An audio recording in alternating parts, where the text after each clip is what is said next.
Hello, and welcome to Learning Music with Pat. On the last segment, I started talking to you about recorders. There are 6 basic types of recorders that are used worldwide that will play in orchestras, bands, whatever you want to play them in, and they are beautiful.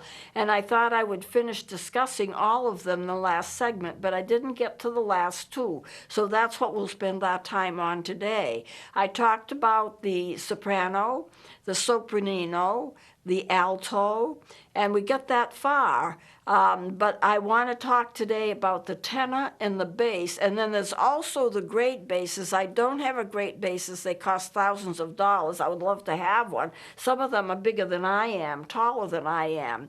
But what I have here is a tenor. Now, the tenor is a remarkable instrument. It's very, very long, longer than you'll see in most recorders. It's not as long as the bass, but it's next to the bass. So if I hold it like this, maybe you can catch most of it. It's a remarkable instrument. It has an absolutely beautiful tone. And just to give you some examples of what the tenor is like, I went to a conference and we were playing like medieval music. And I don't particularly care for medieval music, but that's what we were doing. We were doing a concert. This is a conference in which we had 2 recorder orchestras. One of the recorder orchestras was sitting on the bottom of an auditorium. That's where I was. I was in that one. There was another recorder orchestra that was playing on a balcony not far away. So you have these 2 orchestras. They're all recorders. One is playing up high, one is playing down low. And we were trying to find out what's the blending like between 2 orchestras that are all recorders, but they're playing in different locations and, in a sense, really different altitudes as well. And so it worked out fine. We did the concert, we played, and I was using a tenor. Now, various people had different kinds of recorder instruments. They were all recorders, but I think I was the only one with a tenor. And various people came over to me to talk about how beautiful it is. It's beautiful to look at. It's just a beautiful instrument. And then I had a man come up to me. He does recorders. He's a musician. He's a brilliant musician. But all he plays is recorders. He spends all his time with them. And he looked at it. It was this one probably that I had. I do have another one, but they do sound alike, of course. And he came up to me and he says, "This is quite possibly the most beautiful instrument I have ever heard." And I was struck by that. He was serious about it. He says, "This is quite possibly the most beautiful instrument I have ever heard. It records when it plays, it's like it has a human voice." And I want to get into that a little bit. It is possible for some of the recorders, especially the wooden ones, to actually be voiced. They can be voiced. And I saw a program in terms of pipe organs and how they put pipe organs together and how they make the pipes play certain tones with each other. And what they were talking about is the way that they voice the pipes. Pipes can be voiced. The way that they get the diameter just so, the way they shave off so that it'll vibrate in a certain way. They can actually voice all of those pipes. In fact, they have to. And those pipes can be made out of lead or tin or wood. I mean, they're made out of various things. Now, with the wooden recorders, you can actually voice them. The way that they are shaved down, the way that the diameter of the bore is, the wind way, how it all works together, as you blow into it, what happens with the air, you can actually create and voice an instrument. Now, I found it fascinating because if you have an older recorder, and I'm just going to show you this wooden one. This is very old. It's from Germany. It's very old. You can take an old recorder that's been played over and over and over and over again, and you can revoice it. If its voice is not quite as good as it used to be, it can be revoiced. That means you take it apart, you shave it, you do whatever you have to do to get it back to where you want it to be. It's only aged because of use. And of course, wood is really kind of a live product. It's not like a plastic. It's not like artificial. It's for real wood. And so you can revoice an instrument like this. And very expensive ones will get voiced. Now, another situation I had was I was playing a solo. It was going to be on a tenor, and I was a music professor at a fine arts center, and I was going to be playing a solo. It was probably this one, but it may have been the other one. As I said, I have more than one. And I was the music school director, who was an organist and pianist, was going to accompany me as I played the tenor. And it was like a song like the Lord's Prayer. It's like a real major kind of song. And when I started playing and she started playing, all of a sudden she stopped and she said, "Oh, my heart, my heart, my heart." Now, there was nothing wrong with her heart. She wasn't having a heart attack.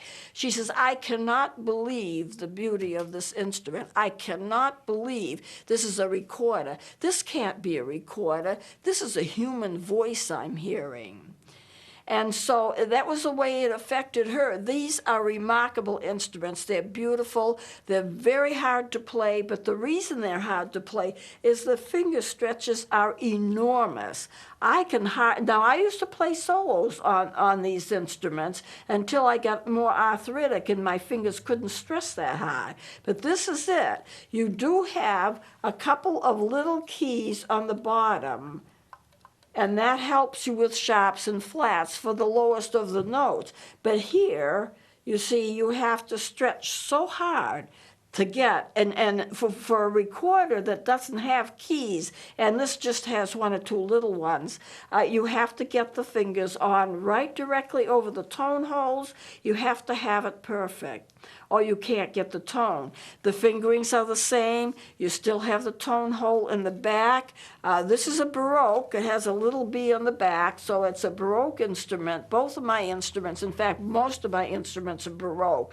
People play Baroque instruments more than they play the German fingering. They're a little harder to play, but they pitch a little better. So I don't think that the sound is going to sound exactly as it does in here, but I'm just going to play a couple of notes so you can see what I mean about a human voice. That's what it sounds like. It sounds like a real tenor.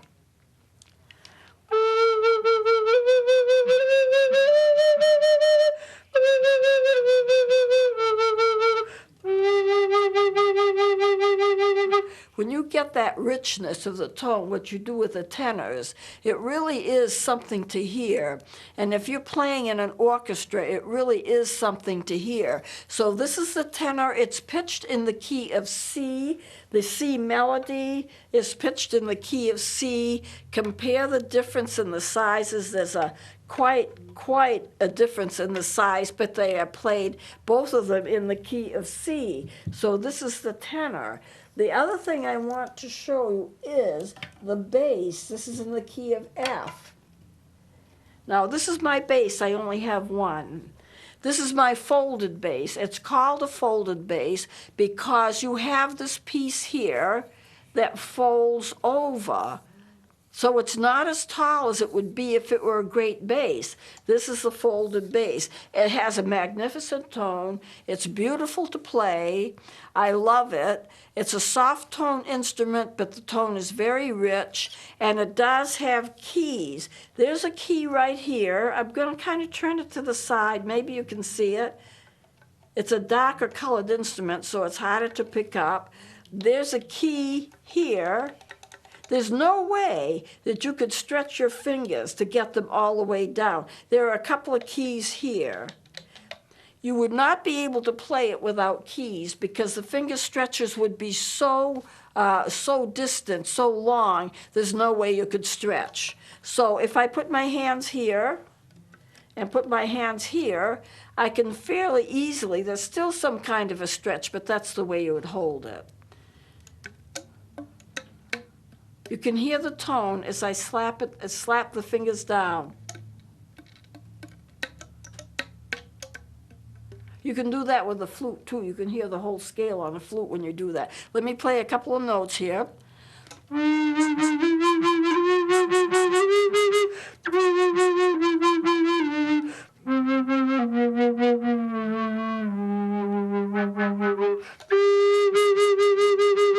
Very rich, very nice tone. I play it as much as I can, and I do end up by playing it quite a bit. And most people, one of the reasons I like to play it is most people haven't seen one. I can go to different places where I'm going to be playing or I'm going to be in an orchestra and everybody just looks at it. What is it? I've never seen one. And you can hear them talking about it. Then someone will say, what is that anyway? Well, it's a folded bass, but it is a member of the recorder family.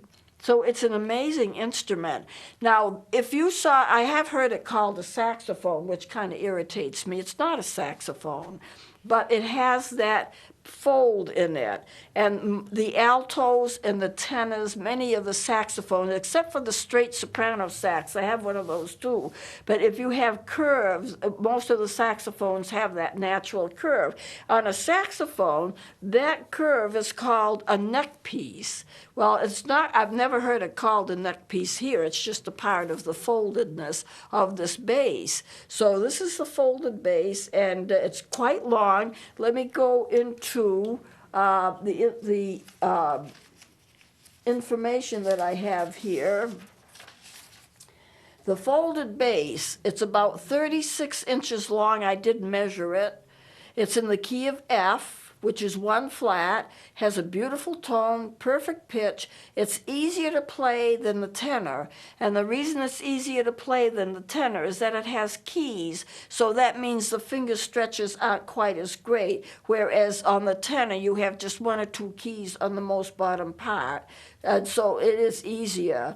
It has a deep, rich tone. It blends well. It's good for solos and harmonies. Now, the sopranos and the tenors are both in the key of C. The sopraninos and the altos and the basses are in the key of F.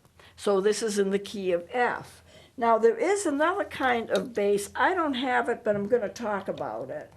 We have instruments that are called, let me see, they're called straight basses, great basses, or big basses. They're very tall. Some of them are as much as 50 inches long.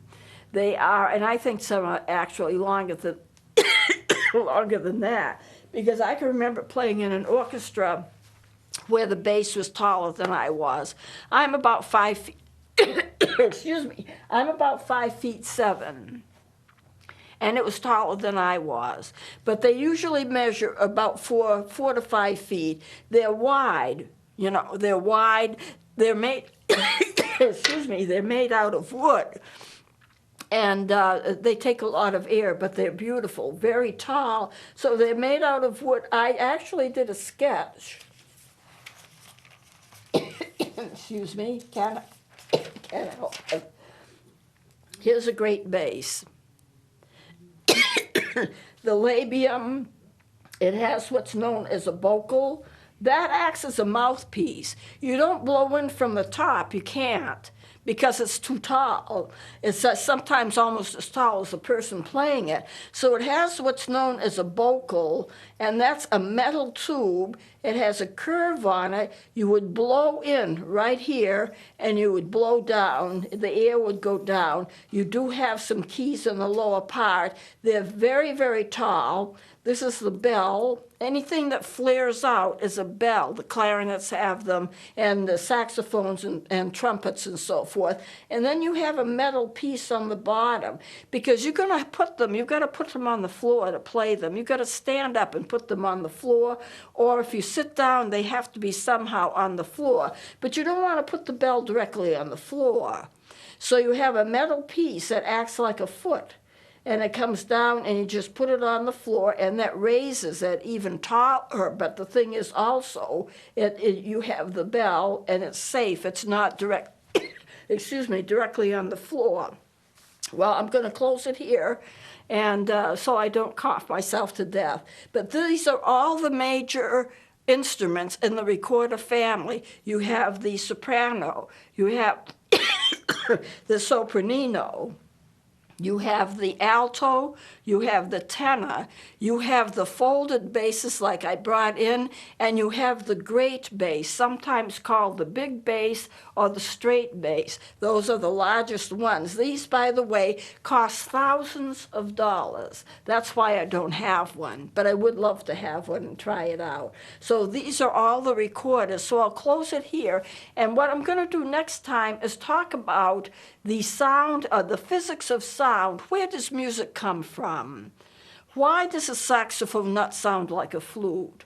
Where do the pitches come from? How do you get the vibrations that gradually turn themselves into sound?